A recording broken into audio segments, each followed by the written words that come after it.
কয়েক বছর ধরেই চলছিল পরীক্ষা। 2017 থেকে 19 সাল পর্যন্ত 13 দফায় ব্যর্থতার মুখ দেখে রাশিয়া।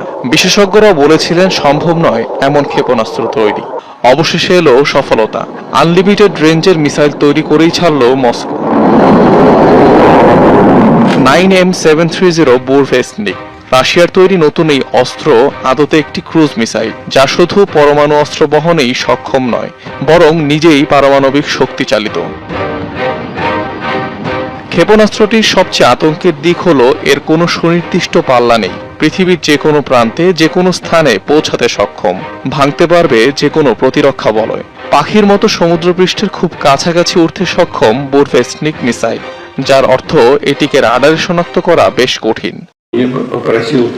আরও একবার রাশিয়ার পারমাণবিক ঢালের নির্ভরযোগ্যতা নিশ্চিত করেছি।